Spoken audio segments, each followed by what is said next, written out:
अस्सलाम वालेकुम नाज़रीन, सिंधियाना न्यूज़ डिजिटल मीडिया सां गॾु आहियां ग़ुलाम हुसैन। ख़ासि करे अवां ताईं ख़बर पहुचाए रहिया आहियूं त अमरीका ऐं ईरान जा वफ़द ॻाल्हियुनि लाइ ॿीहर पाकिस्तान अचण जो इम्कानु आहे।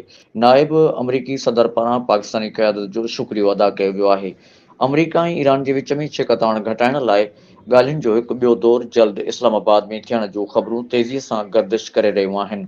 बरतानवी ख़बरूं ॾींदड़ इदारे राइटर्स ज़रियनि जे हवाले सां ॿुधायो आहे त ॿिन्ही मुल्कनि जा वफ़द रवाने हफ़्ते में अमन ॻाल्हियुनि लाइ ॿीहर पाकिस्तान जे गादीअ वारे हंधि पहुची सघनि था। उन हवाले सां पाकिस्तान में ईरानी सिफ़ारतखाने जे हिकु अहलकार पिणु तस्दीक कंदे चयो आहे त ॻाल्हियुनि जो ईंदड़ दौरु हिन हफ़्ते या ईंदड़ हफ़्ते जी शुरूआति में थियण जा क़वी इम्कान आहिनि।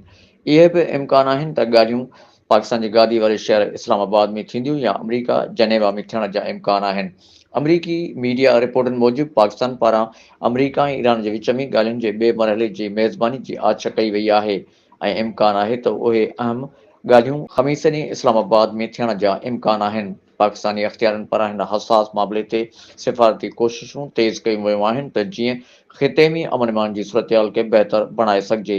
ॿिन्ही मुल्कनि जे विच में मौजूदा ग़लतफ़हमियुनि खे ख़तमु कयो वञे।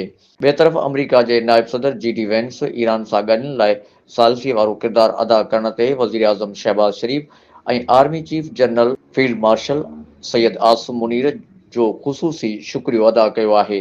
जी डी वेंस जो चवणु हो त पाकिस्तानी क़यादत हक़ीक़ी क़यादत ऐं सलाहियतुनि जो मुज़ाहिरो कयो आहे, जंहिं जे नतीजे में ॿिनि अहिड़नि मुल्कनि जे विच में ॻाल्हियुनि जो रस्तो हमवार थियो आहे जेके डिघे अरसे खां हिक ॿिए सां संजीदा ॻाल्हियूं न करे रहिया हुआ।